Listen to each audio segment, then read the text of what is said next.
बिस्मिल्लाहिर्रहमानिर्रहीम। नाज़रीन, मैं हकीम मोहम्मद शहबाज हूँ। आपको हमारे फेसबुक पेज और यूट्यूब चैनल पे खुश आमदीद। तो फ़ाबिअय्यि आलाइ रब्बिकुमा तुकज़्ज़िबान, तो तुम अपने परवरदिगार की कौन कौन सी नेमत को झुटलाओगे। तो नाज़रीन करामी, एक बीमारी है जिसका इलाज हम लोग जो है आप लोगों की खिदमत में अर्ज़ करेंगे। चावल से बच्चों का पेशाब जो है निकल जाता है या बड़ों का पेशाब निकल जाता है बिस्तर पे, ये एक मर्ज़ है स्पेशल।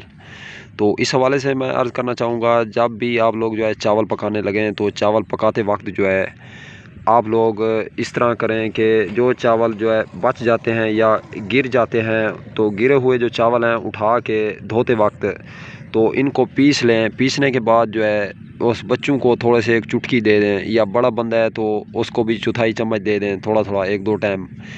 तो ये पेशाब का जो मर्ज़ है ये इंशाअल्लाह ख़त्म हो जाता है।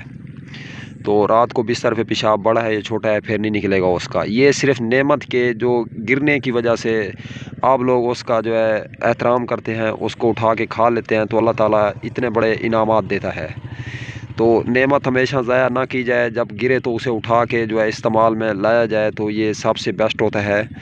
तो जो रिज़्क़ जो है गिरा पड़ा होता है, जो पाँव के नीचे आता है, तो रिज़्क़ चीख चीख कर बहुत दुआएँ देता है कि या अल्लाह, इस तूने मुझे कहाँ भेजा है, किस नाकदरे शख्स के पास भेजा है। तो ऐसी सूरत में जो है आप लोगों ने रिज़्क़ की कदरदानी करनी है। तो रिज़्क़ को गिरने से बचाना है। पहले तो कोशिश करनी है, अगर गिर जाए तो उसे उठा के इस्तेमाल में लाएं, अगर पाक साफ़ जगह पे गिरा है तो।